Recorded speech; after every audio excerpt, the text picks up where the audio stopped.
encourage and inspire more dads to really be the dads na gusto ng Panginoon that you would become. Ayan po ang ating message today is Super Dads. Pero meron siyang word na unusual. Bakit unusual? Unusual kasi po ang super dad na mga godly dads, kakaiba eh. Kakaiba ang tangian ng mga biblical dads. Mga dads that live according to the values of Scripture. And si Apostle Paul, ipapakita niya sa atin yung kaibahan. Talagang if you compare what the Bible teaches about what it means to be a dad with what the world expects of its dads, makikita mo na napakalaki yung kaibahan. Kaya I encourage you po to listen carefully and let's learn together kung paano tayo magiging mga tatay na super. Not super in our own strength, but super in the power and strength of the Lord. Ayan. So let's look to God in prayer. Panginoon, I thank you for the opportunity to share your words this morning. And I pray, Father, for a special work of the Holy Spirit, Lord, to come upon us. Lord, I pray that you show us, you teach us. I pray, Lord, that you imprint the truth of your words into our minds and into our hearts. Lord, I pray kung may mga bagay na dapat maalis sa amin, maalis po, ipakita mo sa amin yung mga pagkukulang namin. At kung may nga dapat po maidagdag sa aming mga buhay, mga bagay na dapat naming pansinin at pagtuunan ng pansin, Lord, I pray that today, Lord, that this will be a moment, itong preaching moment na ito, this will be the moment for us to have an encounter with your truth, and that transformation, life, hope, faith would also come to us. Salamat, Panginoon. Thank you, Lord, for the amazing stories, amazing testimonies, Lord, of your amazing grace. Kaya sana more pa, Lord. Sana all. Sana every person would really turn to Christ for their sake and for the sake of your name. Ito pong aming prayer sa pangalan ni Jesus. Amen. Ayan. So again, unusual super dads. Let me begin po. Let me share with you na ang pagiging dad ngayon, talagang hindi siya madali, And in fact, I like to share the challenges that we face, alam nyo, as dads. Una, alam nyo ba na sa Bible, bihira kayong makakita ng dad na successful. Most of the stories sa Bible present to us dads who parang at some point in their lives, they failed, hindi naman natin sinasabi they all failed, pero wala kang mababasa na family where the dad really excelled, Sobra-sobra ang kanyang pag-excel, We start with Adam, and then with Noah, then with Abraham, and then with Jacob, and then with Moses, and so many of the dads in the Bible. We come to Eli, to Samuel. Samuel po, one of my favorite characters in the Bible. Wow, he ruled well. Alam niyo, katangian ng mga dad sa Bible, they succeeded sa mga careers nila. Yung pagkatawag sa kanila ng Panginoon, they were very successful. When they were called as king, they ruled as king. As prophets, they prophesied really well. They were successful with their careers, pero it appears na there is lack in the home. At sabi nga ng isang teacher ko po, there is no success that can compensate with failure in the home. Kahit na you are the most successful person in the world in terms of career and material stuff, but if you fail in the home, then your success will not be a full success.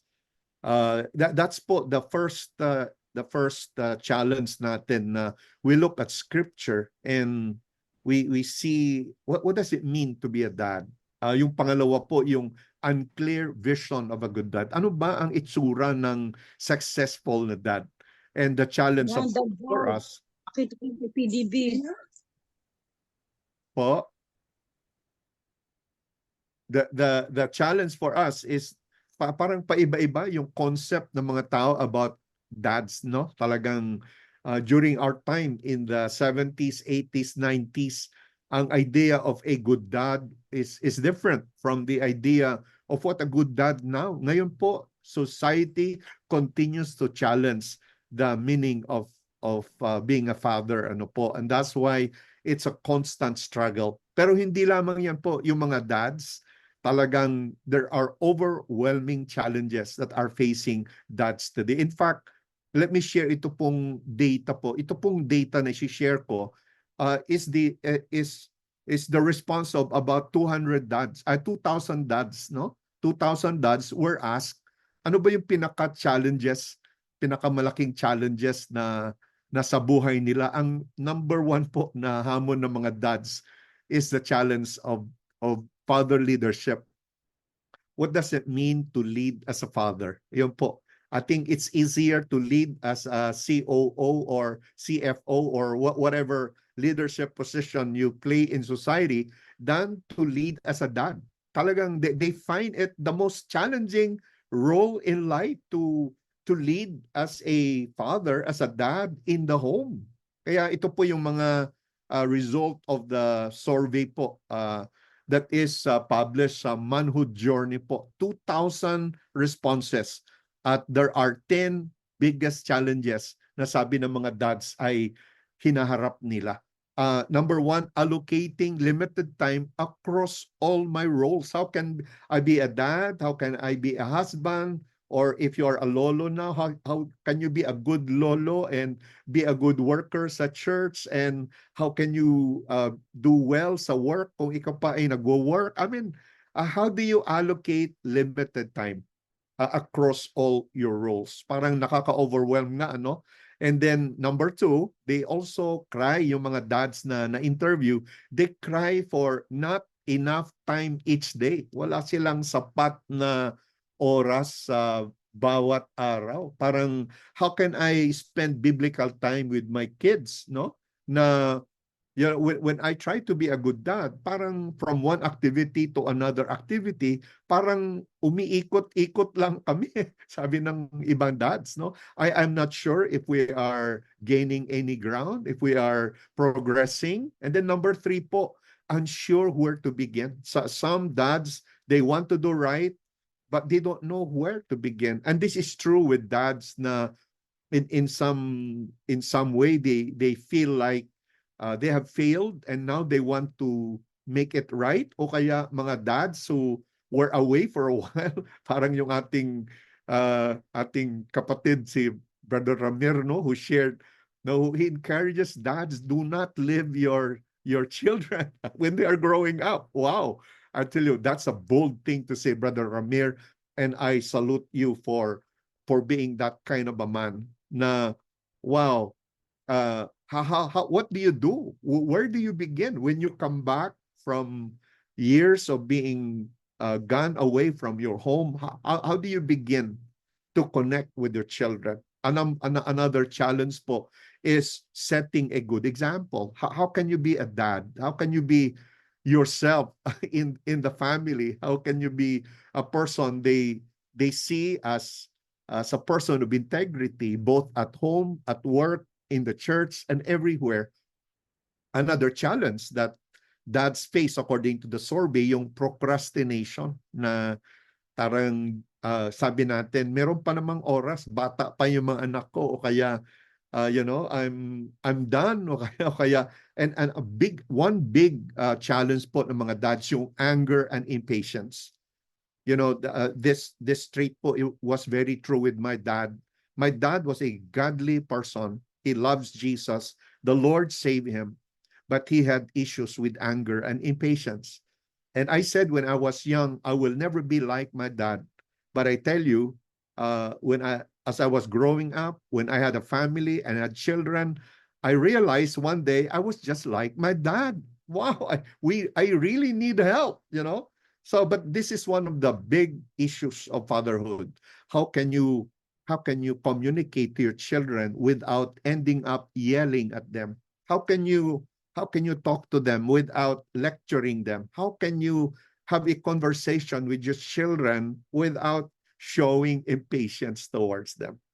And of course, another challenge is how can I focus, And of course, the big thing, pinakamalaking porsyento po nung survey po of this 2,000 responders was leadership. How can I be a dad and lead my home? And then finding common grounds. Yan po, 10. So, and that's why the big challenge for us po is, so how can I be the dad that God wants me to be? Alam nyo, itong text po natin today provides there are 3 principles that we find from our text today. Si Apostle Paul we are not sure if he had children, but he never talks about his children. Siya po ay he is part of the Sanhedrin. And a requirement of that is that you must be married. So at one time, the Apostle Paul must have been married, but he never talks about his family. Pero dito po, he's speaking as a spiritual father. And nakikita ko po na being a spiritual dad is also similar to being a physical dad. So what we can learn from Paul as a spiritual dad, he's trying to make an impact with the church in Corinthians. Itong taga-Corinto po, mga rebelde, talagang they were up against him, no? They were gossiping about him. There were some people who were really against him. They want him out and all of that. And the Apostle Paul shares yung kanyang puso to them. And I think, no, talagang I think this is so true, no, for all of us. Na what do you do when your children are grown up and now they have their own minds? You know, how do you speak to them? Ayan po, kaya unusual super dad ang title po kasi we discover from our passage this morning yung pagkakaiba nung si Jesus ang nagahari sa puso ng isang tatay. Sabi niya, 3 different times, I begged the Lord to take it away. Ano po yung hiningi niya na alisin the Lord? Well, kasi to keep him humble, the Lord gave him, the Lord allowed a thorn in the flesh to come into his life. Meron siyang malaking problema. There is a big issue in his life. And very interestingly, he does not mention specifically kung ano ba itong thorn in the flesh niya. Basta sinabi niya, I had a burden. There is a weight laid over me and I cannot carry it. Sobrang bigat at hirap nung aking kinakarga, yung binabata ko. The burden I carry is so heavy and I cannot endure it. I cannot continue to carry it. And that's why he said 3 different times, I begged the Lord to take it away. And then each time the Lord said, no. Sinagot siya ni God. Ang sagot ni Lord, no. Ang sabi ni Lord, my grace is all you need. Or in NIV, my grace is sufficient for you. I think we love that translation, but I'm using the New Living Translation. My grace is all you need. My power works best in weakness. So now I'm glad to boast about my weaknesses so that the power of Christ can work through me. Kakaiba, no? Talagang kakaiba si Apostle Paul. Sabi niya, I know I'm weak, and that's why I turn to another person who is my source of strength. And when I do, his power will begin to work through me. Napansin niyo, through me, sa pamamagitan ko. Yan. And then verse 10, that's why I take pleasure in my weaknesses and in the insults, hardships, persecutions, and troubles that I suffer for Christ. For when I am weak, then I am strong. Hallelujah. Can we say that together po? When I am weak, then I am strong. Everyone po, sabi natin, when I am weak, then I am strong. Yan. Yan ang sekreto ng unusual super dads. They know that when they are weak, then they could be strong in the Lord and they can accomplish what God wants for them. Let me share the 3 principles that we find from the Apostle Paul, ano po, to empower dads, and not only dads, but everyone, to really adapt these principles. Ito po, number one, ito yung number one po, first, super dads or super moms, if you please, or super uncles or super lolos, super dads, they embrace weakness. They embrace weakness. They know their weaknesses and welcome them. Sa mundo po, the world teaches us, do not show your weakness. If your enemy sees your weakness, they'll exploit them. They'll ruin your life. They'll take advantage of you. Kaya wag kang magpakita ng kahinaan. Kasi pagka mahina ka, apak-apakan ka lang. You know, yun ang sa mundo, no? We are taught that. We are taught to be self-reliant, to be self-sufficient. We are taught not to depend on anyone. Kaya mga dads po, talagang by culture and by mindset, no? Talagang we have a big problem because we seldom seek for help. Pagka may nagtanong sa atin, how are you doing? Ang sagot natin, I'm good, I'm okay, okay lang. Parang ganun tayo. Pagka a mother, if you ask a mother, how are you doing? The mother would say, meron ka bang time to listen to me? Wow! And they start sharing what they feel, what their burdens are. And of course, they carry each other's burdens. Kaya most of the time, women live longer than men because men, while they keep everything to themselves. That's why I'm telling you right now, men, if we want to live longer, we must embrace weakness, meaning we stop hiding, we stop rationalizing, we stop pretending that we need help. Si Apostle Paul po, in context, if you read yung 2 Corinthians, talagang there were several things po. Yung mga weakness po ni Paul, yung unimpressive appearance. Sabi nila, don't pay too much attention kay Paul dahil tingnan mo lang sa mukha, hindi malakas ang dating, unimpressive appearance. Yan po ang makamundong dadhood sa appearance. Number two, lacks speech appeal. Parang hindi siya magaling magsalita. Parang a man of few words siguro. O kaya hindi man lang nagsasalita. Okay? So, and then also works hard instead of others doing the work for him. Sa mundo po natin ngayon, successful dads, they call others to do the work for him. Pero si Apostle Paul, sabi niya, no, I do what I should do. I do not ask others to do what I should do. No, there are things others should do, but there are things I must do myself, and I am not embarrassed to work. Hindi siya nahihiya na mag-work, and that's why in that culture, if others work for you, then you are successful. But if you yourself are working, then that's a sign na you have not been successful. So the Apostle Paul, they are criticizing him kasi he does not ask the church to support him, but he works himself. Number 4 po, si Paul po, trouble-filled life. Sobra, ang dami niyang problema. He is buffeted by troubles. Marami sa atin mahilig sa buffet, Pero si Paul talks about enjoying a buffet, not of special food, not of Japanese food, yung mga favorites natin, na mga soup and all of that. But he talks about being yung buffet of troubles niya. So, not only that, he talks about a thorny life. Alam niyo si Paul, doon sa chapter 11, he talks about being in danger, and then others rescued him.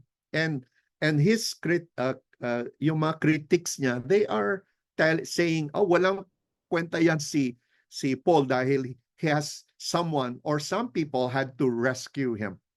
Pero alam po ninyo, loved ones, this is the first key to being a super dad, to being a successful dad. That we know our limits. We know the things we could not do. We know the things that we know who we are, that we are not self-sufficient. We are not self-made people. na tayo po ay nangangailangan talaga ng help from others. And of course, that's the first part of what Paul is saying, na I embrace my weakness. I'm not a perfect man. I love some of the testimonies of our dads. They are saying, I'm not perfect. And that is a good place to start. Pero you cannot end up with just admitting you're not perfect. You have to embrace the second principle, which is super dads turn to God to receive His sufficiency and empowering grace. Yan po. It's not enough to admit na may kulang ka. It's necessary to turn to God. No? You need to turn to God because only in God, only in the Lord Jesus Christ, that you receive a sufficiency that is not available to a lot of men and people and dads especially. So Paul says, I admit my weaknesses. I am constantly in need of help. I need my friends. I need my family. I need so many. I'm a man of great need. And that's why his response is he turns to God to receive his sufficiency and empowering grace. Look at what he said again. 3 different times, I beg the Lord to take it away. Yan ang una niya, no? Lord, tanggalin mo ito. 3 beses. The Lord says, no, my grace is sufficient. My grace is all that you need. Can you imagine? Here's a guy, here's a man, here's an apostle na equipped with so much wisdom and accomplishments in life, pero alam niya na when it comes to spiritual fathering, when it comes to helping people grow in their walk with the Lord, when it comes to really lifting people up from where they are, when it comes to transforming people, I could not do it. That's why he turns to God. He turns to the Lord, and the Lord says to him, Paul, yes, I know you could not, and I like it that you are coming to me. And because you are coming to me, you will receive a sufficiency. You will receive an empowerment that will turn your weakness into power. I'm going to transform your weaknesses into power. So sabi niya, so now I am glad to boast about my weaknesses so that the power of Christ can work through me. This is amazing, hindi po ba, mga loved ones? Amazing truth na binibigay sa atin ng Panginoon. Again, He takes pleasure in His weakness. Paano po ba nangyayari po ito? Now let me warn you po, ang admission of weakness, ang admission ng imperfection, ang admission ng that you still lack and you need something, does not automatically transform you. It does not empower you. Yung admission does not empower you. The empowerment comes from this one po. You become what you hear. Ito po yung sekreto talaga. Na in the thorns, doon sa mga hamon, sa mga challenges na dumarating sa buhay natin, merong tinig. You become what you hear. Kung sino ang pakikinggan mo, kung sino ang papansinin mo, yon ang huhubog sa iyo. Why the Apostle Paul says, in the thorns that we face, sa thorns na dumarating sa buhay natin, mayroon tayong narinig na 2 tinig. Una, yung tinig ng ating Heavenly Father. You hear the Father's voice, but second, you also hear another voice. This si Apostle Paul po, doon sa mga weaknesses niya na napakarami niyang pinagdaanan at paghihirap. Wow, ang unang tinig ay tinig ni Satan. Kaya nga there is Satan. Satan inflicted him with a thorn in the flesh, no? Talagang alam po ninyo, doon sa mga hamon sa buhay natin, una, merong tinig at tinig yun ni Satan. Ang tinig ni Satan ay magsasabi sa iyo, wala kang silbi, wala kang kwenta. Sasabihin niya sa iyo, wala kang magagawa. It will discourage you, it will condemn you, And then, ipapakita niya sa iyo na wala. It paints a hopeless present and a hopeless future. Talagang wala. Nakalipas na yung opportunity mo. Wala na. And then, it forms an angry, bitter, and ungodly heart.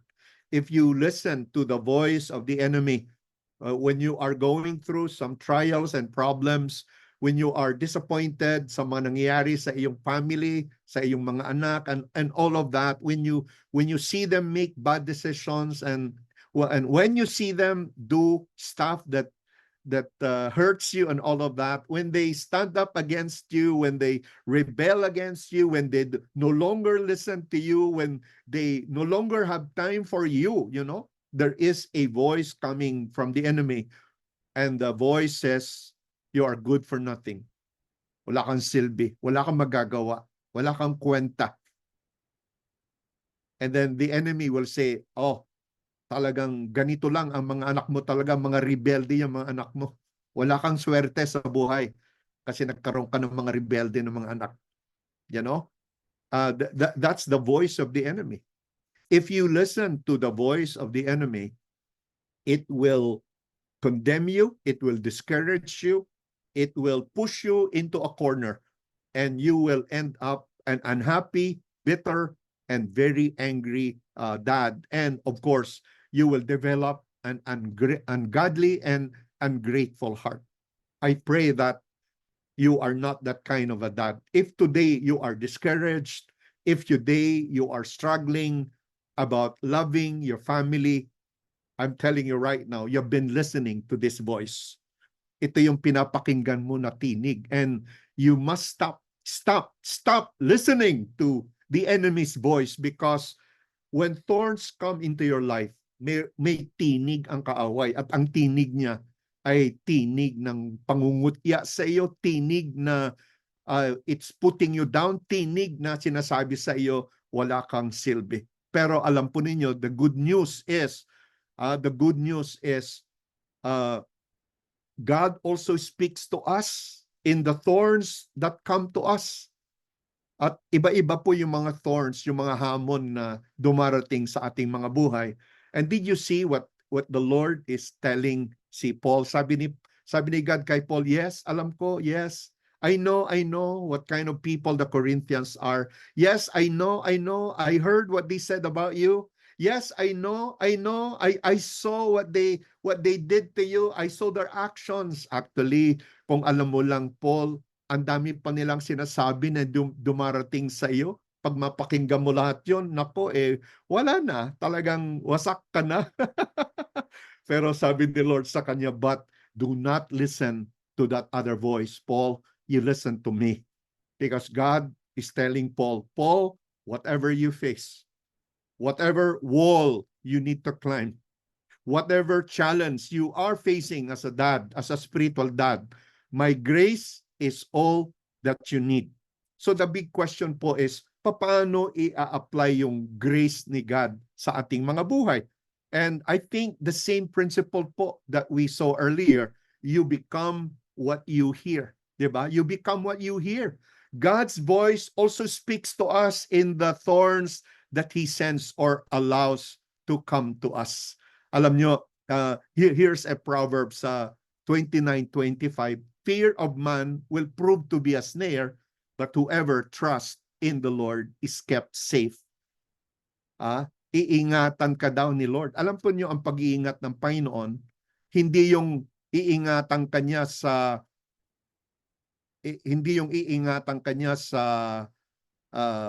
evil. Ito po, the promise is not safe from evil, but the promise is safe from the evil of all things. Yung kaaway, mayroon siyang gustong mangyari sa iyo. The Lord promises to keep you from that evil plan that the enemy wants to do to you if you listen to His voice. So yung mga Christians po, mga followers ni Christ, we still experience evil in this world. We live in a broken world po. We live in a world that is broken because of sin. But the good news is, in this broken world, we have someone who was broken. He was broken for us so that when we turn to Him, He saves us from the evil of all things. And in fact, what the Lord does is He uses the evil, He uses yung thorns, He uses our struggles to transform us and to make us into the person He wants us to be. Yan ang gusto ng Panginoon na magawa sa atin yung magagawa niya. So, yung voice po ni Lord, He builds us up. Sabi ni Lord, yes, your life is hard and challenging. Pero sabi ni Lord, I am with you. Yes, mahirap magpalaki ng mga anak. Mahirap magturo sa mga anak. Mahirap ma-encourage yung faith ng mga anak. Sometimes they just do what they do. But then the Lord says, but I am with you. My resources are available for you. Yung aking mga resources are available for you. Hallelujah. So, ang ginagawa po ng ating Ama is His voice points us to Christ's weakness. Alam po niyo sa Hebrew, sa 2 Corinthians, he talks about the weakness of Christ. Yung weakness ng Christ, yung kanyang obedience to His Father in being willing to go to the cross para bayaran at sagipin tayo mula sa ating mga kasalanan. Sabi niya, if you look at that, if you look at Christ, yung weakness ni Christ can shows you a posture of power. Ito yung postura ng kapangyarihan kung nasaan ang weakness is turned into power. Kumbaga, you are most powerful not when you are overpowering others, not when you are manipulating others, not when you are over controlling others. You are a powerful dad, not when you force power to your family, when you demand. No, you are not powerful when you are acting that way, but you could be powerful when you look at Christ and you see what Christ did on the cross. Yan ang postura ng kapangyarihan. At ang postura po na ito, the most powerful dad, the most powerful posture is dads in prayer, kneeling and pleading with God. Dads trusting in God. Dads who are saying, Lord, hindi ko kaya ito. Lord, sobra ang need. Lord, hindi ko alam kung saan tutungo pero magtitiwala ako sa iyo, Panginoon. And of course, dads who are obeying their father. Alam po ninyo, on June 15, this June 15 and a few days from now, I will celebrate my 50th spiritual birthday. I got saved June 15, 1974. Pero before that po, I hated my dad. He was a good Christian, pero because of his anger, yung problem, talagang I hated him. I did not want to listen to him. Every time he talks to me, he always ends up warning me about going to hell. He always warns me about ruining my life. And of course, I was not listening to him because I hated him. So how I got saved. My dad started to change. Nagbago ang Panginoon, ang aking dad. He started to pray for us. He started to talk less, lecture less. And he began, nagpasimula siya na manalangin. Sometimes I would come home at 3 in the morning and my dad would be praying. He would be crying to God and I would hear my name. He would be praying for me and I would close my ears. And I did not want, what he could not do with his lectures, yung mga sermon na binibigyan niya sa akin, sa aming magkakapatid. Wow, he just went to God. This is a classic example of what it means to turn your weakness into a posture of power. When dads learn, they could not do it on their own. You cannot force your faith on your children. You cannot force them, sabi nga, you cannot force them to do something. When they're young, you could, but as they are growing older, you want them to follow Christ because they want to, because they love Him. You want that to happen to them. And how could we do that? How could Paul do that?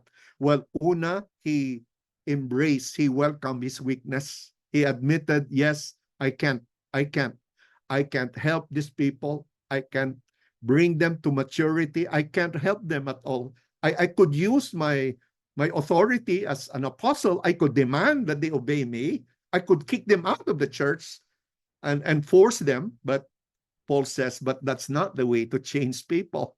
So he admitted his weakness, and then he turns to the most powerful element in the whole world, the cross. Because at the cross, we discover a God who is willing to become weak so that weak fathers like us could become strong in him.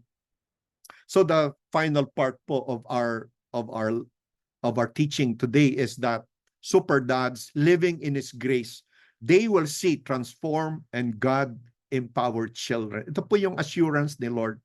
If we do it the way of the cross, if we do it God's way, with patience, with love, with faith, with prayer, with timely instructions, when we do that, we will see change in their lives. Hallelujah. We will see transformed and God-empowered children. Napansin nyo ba sa verse 11, verse 9, no? Sabi ni Paul, so that the power of Christ can work through me. Yeah, through me. That he can do more. Huh? The impact of his life, no? Yung impact ng buhay niya can become even more when he turns to Christ. When he turns to Christ, okay? And then of course, not only can he do more, sabi niya, when I am weak, then I become strong. So you have a doing and a becoming. Dads, we need to become mature disciples of Christ ourselves. We need to grow like Christ so that in growing and living like Christ, we could also impact others the way God wants them to be impacted. I have a few more slides, but let me share verse 8 and 9. Makikita po niyo dito. Look at this po. For we cannot do anything against the truth, but only for the truth. We are glad whenever we are weak, but you are strong. Look at that. When are the Corinthians who could not be helped by Paul in the natural way, kailan sila nagiging malakas? Well, Paul says, when I am weak, when I take the way of weakness, when I admit I cannot do it on my own, when I begin to rely on him who became weak for me so that I could be strong in him. When we are weak, you are strong. And our prayer is that you may be fully restored. Wow! Yan po yung principles po. Alam po ninyo, yung fully restored is a mature disciple who embraces weakness, turns to God for sufficiency and empowering grace. And this results in more transformed and grace disciples. Yan po ang sinasabi ni Paul, that when we live this way, when we serve this way, when we become this way, we will also reproduce people who are like us. A good question po today is, if your children becomes like you, would you like what you will see in them? If our children, they become like us, if they begin to think like us, speak like us, live like us, would you like the way? Would you like what you would see in them? Well, we need to take the way of Christ so that we will enjoy. Ano po? So ayan po yung sharing ko kanina. My dad screamed bless and took the posture of faith, repentance, and prayer. And you know what po? My whole family, I have 13 siblings, and all of us are following Christ. Everyone. Not that our lives have been easy, but there were times of rebellion, but today po, lahat ng aking mga kapatid, ang dami kong mga pamangkin at mga apo na nagsaserve kay God because my dad took the way of weakness. He realized his anger was keeping him from being more effective. And so he turned to God. He limited his lecturing, and he began to find special times when he could speak to us. But even more importantly, he started to pray for his family. Alam po ninyo, we could also take that posture today. We could commit ourselves to the Lord and begin to realize we can only be effective for Him. And I want to be like my dad in that regard. And I pray every dad here will become that kind of a super dad as well. Amen? Amen po ba, mga loved ones? Amen? Yan po yung word ni Lord para sa atin today. And I pray you have been blessed. Amen. Let me pray. Father, I pray today for everyone, every dad, every mom, every person here who has joined here, but who will also listen and hear this message. Lord, I pray that the power of your words will bring light into our lives. Lord, bring freedom, bring empowerment to every dad so that we might know how to live as dads and as followers of Christ. Thank you, Lord. Thank you for this ministry of the Unstoppables who continue, Lord, to explore ways to share the gospel to others. This is our prayer in Jesus' name. Amen. Amen. Thank you,